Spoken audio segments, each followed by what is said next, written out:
God. Ooh, spooky. A little bit goofy. Okay, now I'm just gonna go into host mode. You're gearing up for it. Every time like this happens.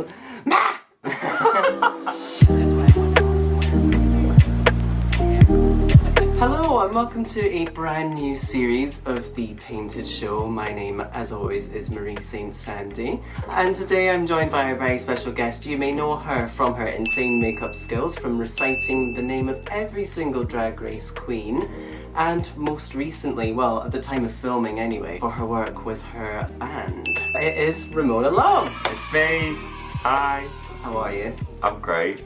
Are you? I'm really hungover. I can't do this and not address that. I need to be honest and upfront. This is actually an apology video. Oh. I'm taking accountability. You're breaking your silence. Yeah. Breaking my silence, taking accountability. I'm gonna get the ukulele out in a little bit. It's gonna be great. So, we are going to transform Ramona today into my squiggly sister. I feel like this collab has been a long time coming. I think it's something that's been on the cards for a while, so yeah, and let's get to it. Did you bring wig caps with you, or did you bring anything with you at all? No. Oh, brought a metal tooth comb. Is this like one of these things where you have like very specific tools that you like to use on yourself? No, it was just in my hoodie. I think I've got I've got a horrible little spoon. That's awful. We can use your thing if you want, if you don't want to use the horrible little spoolie. Do you know what? I'm gonna trust the process. You use your horrible little spoolie. God, I look like an egg. Humpty Dumpty shat on the world. So, how long have you been doing drag? Well, I kind of started dabbling in drag when I was a teenager. And then it was always like Halloween. I would always cross-dress on Halloween. I was Kylie Jenner one year. That was really like, it was, do you remember when she had that green hair? Yes. I was like, oh, I think that's like really achievable, because I found like a wig that was the same colour on Amazon, and I literally just put like a baseball cap over it, and I was like, I'm Kylie Jenner. That's just something I can't imagine at all. Like, you and Kylie Jenner, wouldn't put the two together. How did that work out for you? I think I executed it flawlessly, and there's no way that anyone can fact check that because I've deleted every shred of evidence. Yeah, so that's when I first like started playing in drag. I wasn't working in drag until I was 18. You started performing and shit when you were 18? Yeah. Oh, nice. So how long ago was that? Without me asking your age, essentially. I'm 24, so I've been doing it like, I've been working in drag for 6 years. What year was that then? 2019. 2019. I started in 2016. You're coming up on 10 years. I know. Well, by the time this comes out, it will be, I will be doing drag for 10 years. That is crazy. I know, I'm doing so well. You're so old. I feel old. I did a gig the other day and I was like, this is too loud. So you've got a very like distinct aesthetic as well with your drag, so in terms of styling and stuff like that, I feel like it's always very like rock chick kind of vibes. Yeah. I feel like that's an aesthetic that you sort of carry around in your day-to-day life as well. Is that a correct assumption? Yeah, I think so. Genuinely, I don't really think about aesthetic too much. It's just like, I'm drawn to certain styles, I'm drawn to certain pieces and colours, and then I think that kind of, like, it's never really like a conscious decision, like, right, okay, I'm gonna put the spiky mullet with the spiky choker because I have to look like this. It's just like, oh, I like all of these pieces and I think they'll work together. Yeah. It's more vibes based, very into energy. Yeah. Vibes. It's quite an intimate thing, like doing makeup on someone else, isn't it? Yeah. Yeah, maybe I'm used to it now, but like, I think when I first started, I was kind of, when I started doing, I just stomped my foot there. When I first started doing Painted by Marie, the first series was people that I knew really well, people that I was comfortable with. It was maybe series 2 and 3 where I didn't know people as well, so it felt a little bit like I would be doing something and I'd be apologising for it a lot more. Yeah. So I'd be going, oh, I'm just gonna draw your wing. I'd almost become like a doctor. They're like, you're just gonna feel, this is gonna feel uncomfortable. This is gonna feel a little bit intrusive. That's a word I used quite a lot. This will feel intrusive. I always used to think, because I used to be a makeup artist at MAC. I'm no longer. I didn't get sacked for anything, I just didn't like it anymore until I left. But I always used to like catch myself in the middle of an appointment where I was like grabbing the back of someone's head and twisting their like neck and getting them to go into like, that makes it sound so much worse than it actually is. When I was like putting their head in a very uncomfortable position and basically like breathing down their neck, and I was like, this is such a like close proximity thing to like do to someone, and then you just like have that little shared hour and a half or whatever of like just being very close to one another, and then you probably never see each other again. Someone had recently suggested to me as a joke, they were like, you should paint trade. But also, that's quite an interesting concept for a series. Like, if they're happy to do it. Yeah, it's very shag and tell vibes though. I'm very private. I don't tell people, like, you know, who I've got them with or anything. I'm very secretive about that. If you know, you know. Must be nice. What? Does everybody know your business? Yeah. And it's not necessarily because I'm going around and telling everyone, it's because they're telling people. They're like, I shagged the famous Ramona Love. The famous Ramona Love. Lead singer of... Mattachine. No one knows how to say it. I'm not even certain that I'm saying it right. Well, tell me all about Mattachine then. So basically, I can't remember how I found it, but I responded to a Facebook ad. Just like all the best bands formed on Facebook, you just didn't know. And it was Mark, the bassist, who was like looking for a drag-fronted queer band, and it's very much like his vision. Yeah, and then I think Michaela, our guitarist, came through Facebook as well, and then we were looking for a drummer. And then George, our drummer, we went to uni together, and so he like sent a video of him playing along to one of our rehearsal tracks, and we were like, yeah, it has to be him. Yeah, we do like rock, alternative, and like, I guess kind of like punk covers of like queer anthems. So our lead single is currently the only one that's out, is Joyride by Kesha, but with a little bit of like a little bit, yeah. A little bit of edge. Yeah. What is, I suppose, like, do you have like ideas for full-length projects or anything like that, or is it just solely like a kind of, basically, is it just a bit of fun essentially, or is I think so, yeah. Like, I think Mark really wants to see how far we can take it. Yeah. And I would love to like see the band really take off, but at the same time I'm not putting any kind of like expectations on it. I think that's something I've learned quite recently, is like I tend to put a lot of expectations onto things, which is a recipe for disappointment.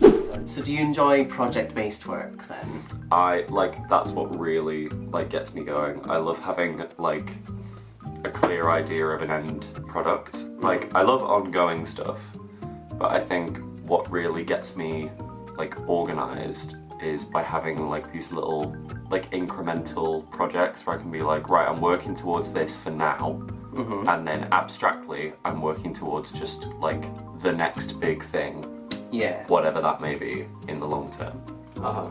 And I feel like that really helps me. I think I find a lot more joy from like actually performing numbers and like getting to finesse them in real time.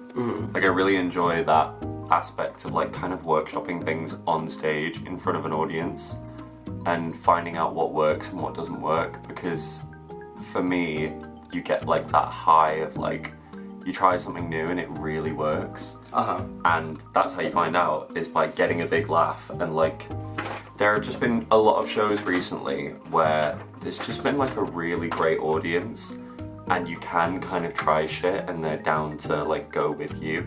What does like a Ramona performance look like? I know that's probably quite a broad question, so I feel like you do a lot of different things. It honestly depends on my mood, and it depends on the audience. Like, I love to go out there and just... I was talking to someone about this recently, like, I'm not going on stage so members of the audience can like sing along to a song that they really like. Yeah. I'm not going on stage to like make them feel good. I'm going on stage to make them be impressed by me. Uh-huh. And I think that, like, I said it out loud and I was like, that's so cunty. Mm-hmm. Like, that's so wild to like think that, but like this, I don't know, that's how I feel. Yeah. Like, I want an audience to be like, oh my god, that was so good. Yeah. As opposed to, oh my god, I had such a good time watching that. Is Yeah, that bad? Is no, that conceited? No, not at all. I get where you're coming from. Like, I think obviously audiences, they see stuff all the time, and then they've not just got you on the lineup, they've got 3, 4, 5 other people that they're watching as well. You want them to be impressed by you. But then it's towing the line of like, you want to stand out, you want to be yourself, all of this, but you don't want to alienate the audience. Yeah. Like, I perform a lot of the Goose where the crowd is like, it's quite inconsistent actually. It's very like varied, but when I first started there, it was typically older gay men who are absolutely going to appreciate like Don't Rain on My Parade, or And I'm Telling You, above me doing like a spoken word piece about misogyny. Like, Right. and I think it's all about like just understanding the audience, and that's, I got asked this recently by a younger queen, like if I had advice for going, like doing shows for the first time, I was like, bring 2 backup numbers. Just in case. Yeah, like a you good, realise. like, solid crowd pleaser. Yeah. Because at the end of the day, like, you kind of are there for the audience. Like, artistic integrity and all that, yeah, lovely. It's great. But at a lot of venues, you don't have that luxury all the time. And if you want to keep getting booked, then I would say have like a good couple of like crowd pleasers in your repertoire. So that was really like bubbling up while you were doing that. I was like, do not burp. Same thing happened to Penelope last year as well. Was she burping the whole time? She did once. She only did it once, but it was like a good Solid, burp. like... It was like, yeah, and she said, keep that in. I can't wait to see how this turns out. Are you someone who like reads? Like, is that, because for me, reading is like my love language. Like, that's how I get on with people. If I can insult you as much as I possibly can, and you can insult me back, that's like, ugh. No, because I feel like I'm not good at it. I feel like I say something and it's just nasty. Oh, I think that's me as well, but I just laugh afterwards. No, I don't know. I'm so like anxious about insulting people. I think it's insecurity. They always come to me when I'm like least, like, if I think about any kind of like insult or anything, it's not gonna come out right. But I remember there was one man who was like, when I was working at the bar counter, and he was just trying to talk down to me because I was wearing makeup at the makeup counter, shock horror, and I literally just went like off the this is like so bad. If you work in customer service, don't ever fucking speak to a customer like this. But I was like, I mean, if you got a problem with my makeup, if I was you, I'd consider buying some because your face looks like the surface of the moon. And it was literally just like that, and he went, oh. Like he literally like made a little, oh. Oh gosh. Do you know what? He was nice to me after that. Never underestimate the effectiveness of standing on business.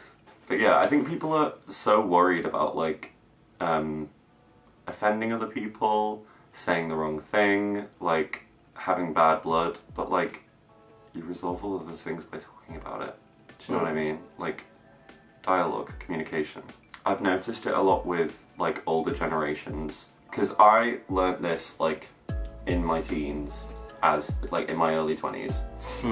And then I would speak to people who were like twice my age, and they like, oh my god, you're so direct with the way that you like talk about things. I'm like, yeah, I could literally be wiped off the face of the earth at any point by any like random freak accident. I could die any second and my life would be over. Why would I waste time like pussyfooting around an issue when I could just say what I mean?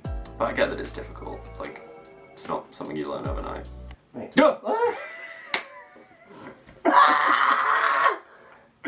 Did you hate that? I hate that. Don't do that again. No, that's the one. So much of doing drag makeup, and I say this every time, is being ambidextrous. Are you actually ambidextrous? No. Oh.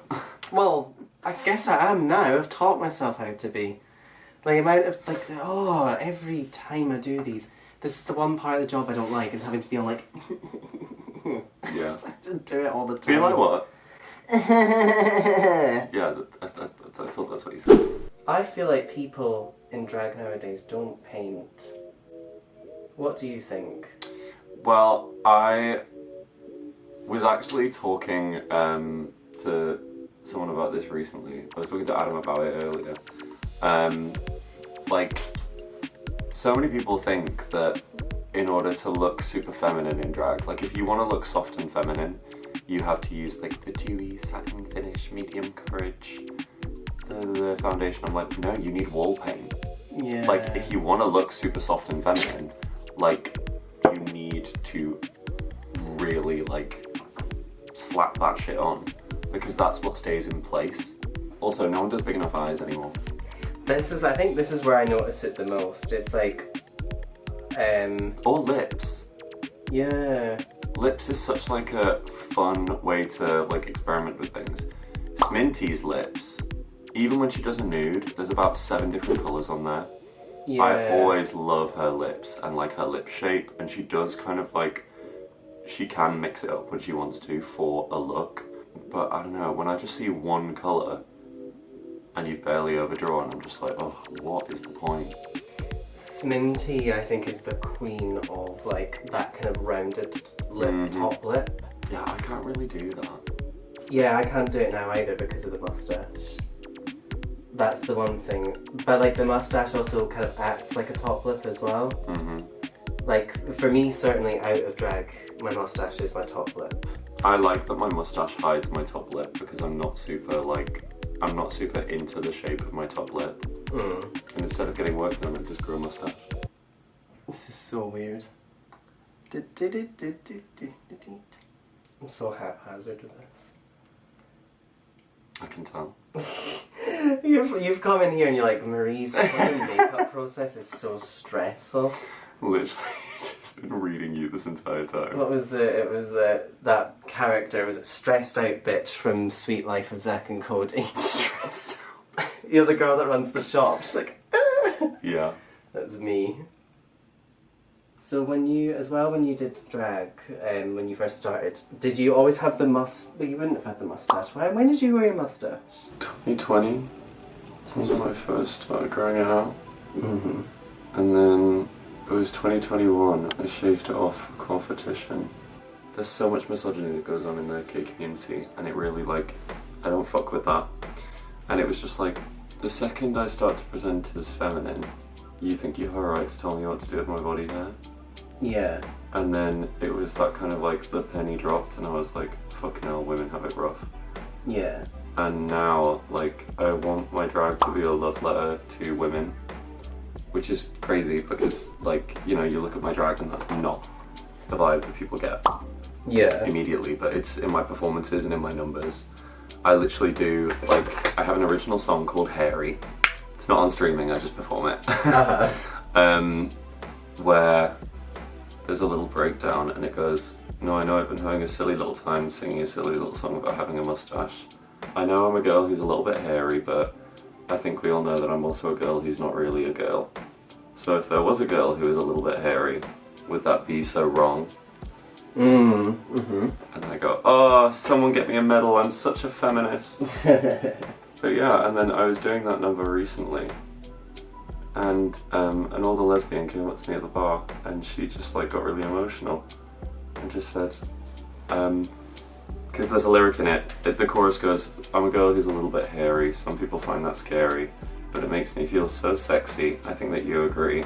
So I'm a girl with a little testosterone, so what, I'm still a girl, you wanna know?